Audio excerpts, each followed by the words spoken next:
بسم الله الرحمن الرحيم. السلام عليكم ورحمة الله وبركاته. waxaan salaamayaa dhammaan ummadda Soomaaliyeed meel kasta joogto. waxaan ku salaamayaa salaanta islaamka, salaanta ciidada sharafta leh. Salaamu alaykum warahmatullahi wabarakatuh. caawa waxaan idin wada dhambaal cusub. dhambaalkaas oo aan ugu magac daray barnaamijka golaha gorfeynta nuxurka buugaagta iyo qoraaga. waa barnaamij aan rabo inaan ku soo bandhigo buug walba oo adduunka yaalla oo aan akhriyo inaan dhammaan bulshada Soomaaliyeed aan uga faa'iideeyo hadduu alla insha Allah khaasatan dhalinyarada. waa barnaamij insha Allah wax badan laga faa'iidi doono. waa barnaamij aan rabo insha Allah qaab video iyo qaab qoraal ah inaan ku soo bandhigo asbuuc walba buug aan akhriyo. waa barnaamij insha Allah aan ku gorfayn doono, ku qiimeyn doono, ku ogaan doono, ummadana aan ugu soo bandhigi doono hadduu alla insha Allah qaabka qoraaga uu adeegsaday xirfadiisa aqooneed, nuxurka uu xambaarsan yahay buugu, ujeedada laga leeyahay, qaabka buugan loo qoray, fahamka guud uu xambaarsan yahay ayaa rabaa insha Allah buug walbo Ilaahay subhanahu wa ta'ala wuxuu iga fahansiiyo inaan dhammaan bulshada Soomaaliyeed aan uga faa'iideeyo. sidaan wada ogsoonahay ama aan la soconno diinteena islaamku waxay aad iyo aad noogu dhiirigelisay, nagu baraarujisay wax akhrisku inuu yahay nolosha qofka oo dhan. walidaalika nabi maxamed calayhi salaatu wasalaam ereygii ugu horreeyey oo la faray wuxuu ahaa akhri, waana fariin guud oo ummadda muslimka ah la amray inay wax akhriyaan. haddii aan u guda galo wax akhrisku waxa uu muhiim u yahay maanta waqtigan la joogo nolosha qofka oo dhan. faa'iidada uu leeyahay wax akhrisku waxaa ka mid ah in qofka garaadkiisa uu kor u qaado, fahamka iyo macnaha qofka garaadkiisa inuu kor u qaado, inuu qofku helo xasilooni, inuu qofku helo deganaansho, inuu qofku helo aqoon kororsi, inuu qofku uu garansan yahay ama garwaysan yahay inuu yahay qof aan la khaldi karin, wax badan fahamsan, aqoon leh, cilmi leh, adduunka oo dhanna la jaan qaadi kara. waqtigan aan la joogo waxaa lagu cabiraa waqtiga aynu joogno, waqtigan aadka aynu joogno waxaa lagu cabiraa waqtiga casriga akhriska ama afka qalaad lagu yiraahdo information age. waa waqti uusan qofku hadduusan wax akhrin uu adduunka uusan la jaan qaadi karin. marka waxaan rabnaa insha Allah dhammaan bulshadeena Soomaaliyeed khaasatan dhalinyaradu inay aad wax u akhriyaan, inay aad wax u daraasadeeyaan, inay aad wax u baaraan, inay aad wax u qiimeeyaan, in ay aad afkaar inay la yimaadaan. horumarinta akhriska iyo xirfadaha qoraalka waa wax aad iyo aad agteena muhiim uga ah. qofku inuu yahay qof article qof wax qora, qof wax akhriya. inta badanna ummad haddii la rabo inay horumarto waxaa laga fiirinayaa heerkeeda wax akhris. haddii ummaddaas wax akhriskeeda uu hay yahay, noloshaas qof dadkaas waxay ku nool yihiin iyo noloshooduna waa hay. marka waxaan rabnaa insha Allah inaan barnaamijka taxana ka dhigo. buugga ugu horreeya aan soo bandhigi doono waxa weeye The 56 of Law. waa buug insha Allah 56 qawaaniin ee qofka leadershipka uu leeyahay.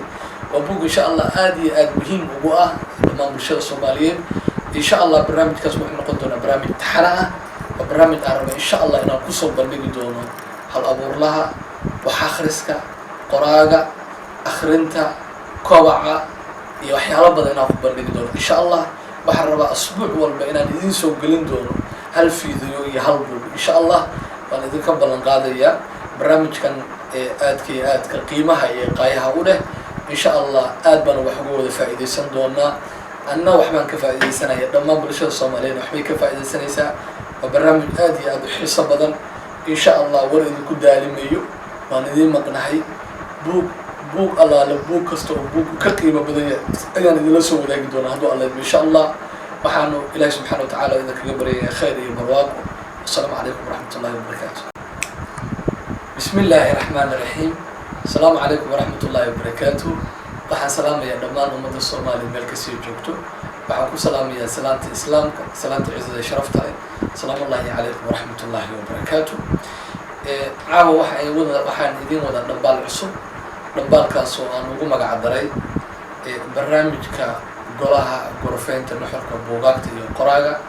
waa barnaamij aan rabo inaan kusoo bandhigo buug walba oo adduunka yaalla oon akhriyo inaan dhammaan bulshada Soomaaliyeed aan uga faa'iideeyo hadduu alla idmo insha Allah, khaasatan dhalinyarada.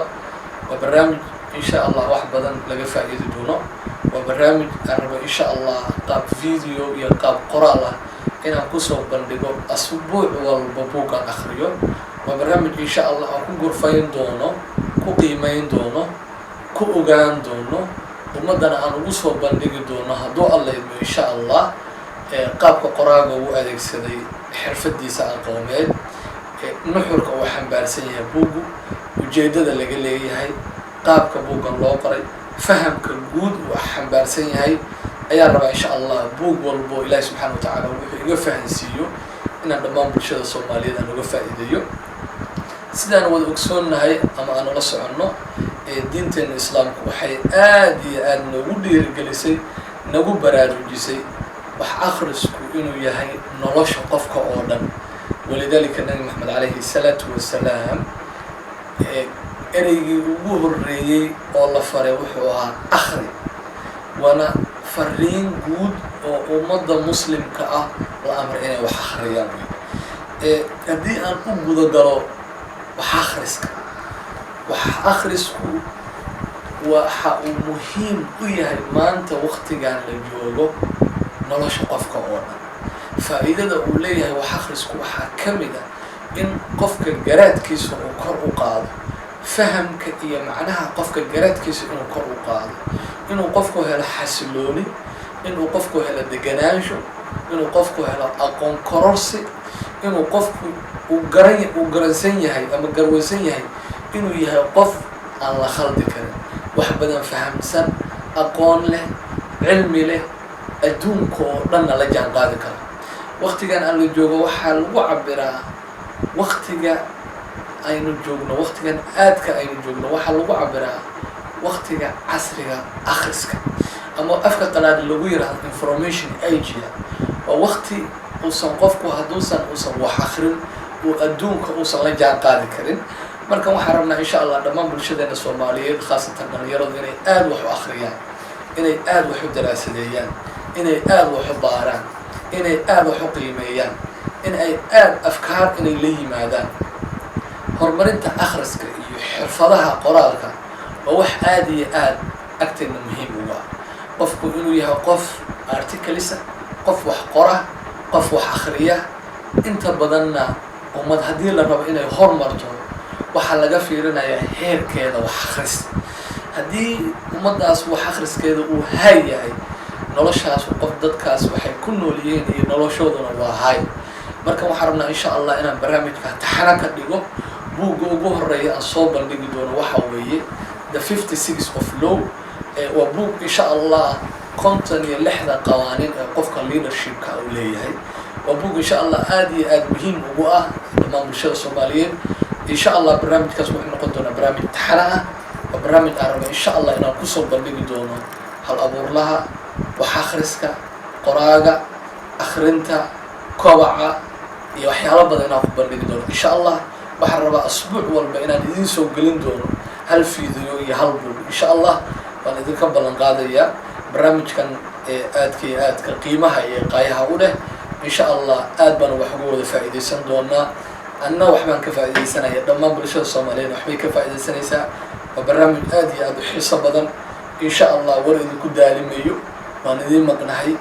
buug allaale buug kasta oo buug ka qiimo badan yahay ayaan idinla soo wadaagi doonaa hadduu alla idmo insha Allah. waxaanu Ilaahay subxaanahu wa tacaala idinkaga baryayaa khayr iyo barwaaqo. assalaamu calaykum waraxmatullaahi wabarakaatu. bismi illaahi raxmaani raxiim.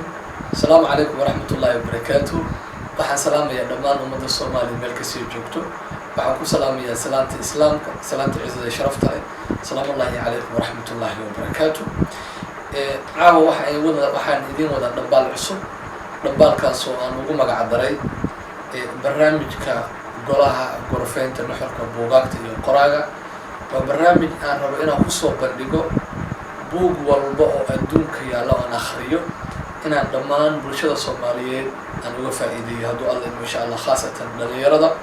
وبرنامج إن شاء الله واحد بدن لقى فائدة دونه وبرنامج أنا إن شاء الله قاب فيديو يقاب قراءة إن أقصه بندقو أسبوع والببوك الأخريو وبرنامج إن شاء الله أكون غرفين دونه كقيمين دونه كأوغان دونه ومدنا أنا أقصه بندقو دونه هدو الله إن شاء الله قاب قراءة وأديك سدي حرفة ديسا القومين nuxurka uu xambaarsan yahay buugu ujeedada laga leeyahay qaabka buugan loo qoray fahamka guud uu xambaarsan yahay ayaa rabaa insha Allah buug walbo Ilaahay subhanahu wa ta'ala wuxuu iga fahansiiyo inaan dhammaan bulshada Soomaaliyeed aan uga faa'iideeyo sidaan wada ogsoonahay ama aan la soconno diinteena islaamku waxay aad iyo aad noogu dhiirigelisay nagu baraarujisay wax akhrisku inuu yahay nolosha qofka oo dhan ولذلك النبي محمد عليه الصلاة والسلام إني وجوه الرئي